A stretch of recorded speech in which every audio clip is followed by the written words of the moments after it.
Es uno de los lanzadores extranjeros más dominantes que ha habido en el béisbol de la Liga Mexicana del Pacífico. El más ganador en toda la historia de Tomateros. Este es Anthony Vasquez.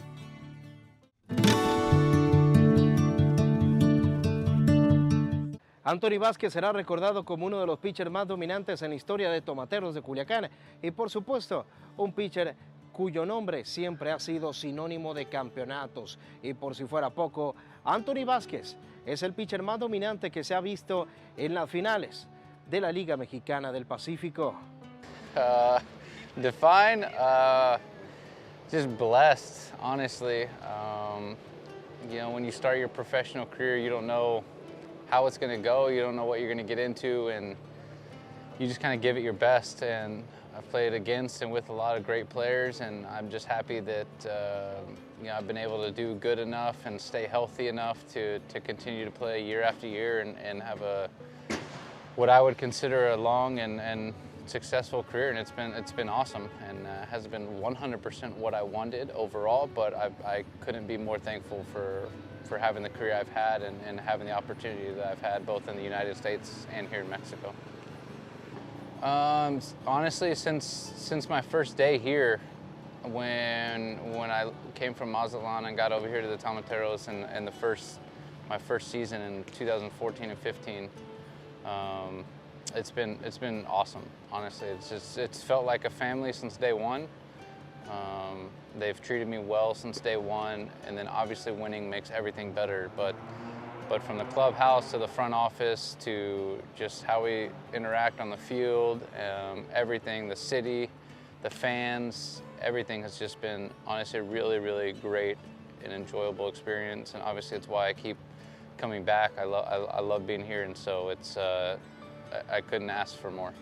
Desde pequeño, Anthony Vasquez siempre estuvo involucrado en el rey de los deportes y fue su padre quien desde niño le enseñó el amor por este deporte y no solamente por el béisbol, sino también por un equipo en especial. I mean, I've been playing baseball since I could walk pretty much. I mean, it was something that I've always done and was always very good at kind of naturally as a kid. It wasn't something that I developed later in life. It was something that yeah, I mean, my father was there since day one. My dad was there since day one. I mean, he definitely taught me almost everything I know about the game since I was a kid, and he was, more importantly, I think, you know, obviously God blessed me with the physical talent to be successful, and he was there on the mental side to just understand the game, to have a passion for baseball, to understand baseball from every aspect, from, you know, pitching, position player, you name it. I mean, just knowing how the game flows, how it works, and helping me be a better baseball player as a whole. I mean, he was there since day one, and he's a huge reason, if not one of the main reason why I'm here today. Yeah, I grew up being a big Braves fan. Atlanta Braves fan, yes. They were always really good, and they were always on television growing up, and my dad was also a Braves fan, so it made it really easy. It made it really easy to watch and support them. So my dad was a Braves fan, and then they were always on television when I was growing up, and so we just got to watch them all the time, and that kind of became our household team to support and watch. And so it was a fun era in the 1990s and early 2000s to watch them. Obviously, Greg Maddux is unbelievable to watch, and then people.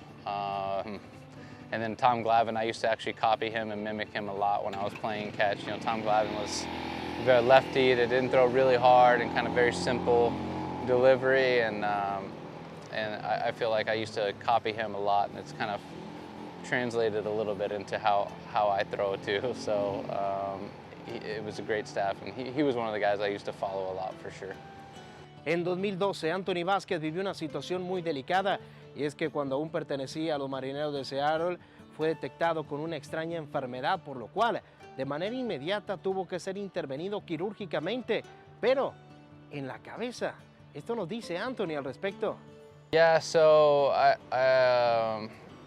just had an injury that year on my shoulder, and then I was rehabbing at the spring training facility in Peoria, Arizona. And then I had started having some head issues just a little bit of dizziness and some vision issues, and they got me checked out, and I never have head problems before that, nor migraines or anything, headaches, and so I got that checked out, and what they ended up finding was I had a serious problem. It was called an AVM, but the AVM was kind of in a bad condition, and so I really had symptoms on a Tuesday, and on a Thursday I had my MRI, and on Friday I had a kind of emergency brain surgery that Friday morning in Arizona, and obviously everything worked out well. It was very successful, and I couldn't thank the doctors enough, but it was just something that happened really fast, and it was out of my control. And but it all worked out, and you know, God was looking over that situation, and then fortunately I was able to kind of recover very quickly and kind of get back to focusing on my baseball career. Sin duda alguna, Anthony Vasquez será recordado por siempre como uno de los lanzadores extranjeros más dominantes que ha habido en toda la historia de la Liga Mexicana del Pacífico, y por supuesto, a pesar de que llegó primero con Venados de Mazatlán, con Tomateros de Culiacán fue donde su nombre se plasmó en letras de oro. And then just being here, I mean, I've had a lot of really good experiences here too. Pitching in Game 7 here at home was unbelievable. Coming out with a win that game. The game in Navajoa, I mean, all three, I feel like all of our championships were great. The first one, I was able to win the MVP of the series for the first one, my first time here. The second time here, we won in Navajoa in 7 games, and that was just a roller coaster of emotions, but that was super exciting. And we won in Navajoa. Then pitching Game 7 here for the next one against Mazatlan was awesome. And then, of course, coming back last year against the Naranjeros, and being down 3-1 was just, I mean, they've all been wonderful experiences. So just putting all that together has been amazing. Anthony nació en los Estados Unidos, nos habla también acerca de su herencia latina. Obviamente el apellido Vázquez tiene orígenes latinos. Anthony nos platica al respecto. Yeah, I mean, it's hard to fully go into it because my dad is Hispanic, obviously, he's Mexican, but he's from the United States, and then his parents are also from the United States. Yes, they are Mexican, but they died at an early age in my father's life, so I never met my grandparents. So to talk about my full heritage with my grandparents or to get to know them, I never had that opportunity. And I think my grandfather was actually even an orphan when he was a kid in the United States. And so even having his background, because he was in an orphan, was hard to come by. So a lot of details are there, but they're not there too. I just never had that opportunity, and even my dad never really had that opportunity personally himself to have those conversations about his Mexican heritage as a kid, and so it's kind of, it's there, but it's hard to find a lot of details about it. Soy Bambino Sedano. Este ha sido un reportaje especial sobre Anthony Vasquez, ícono guinda.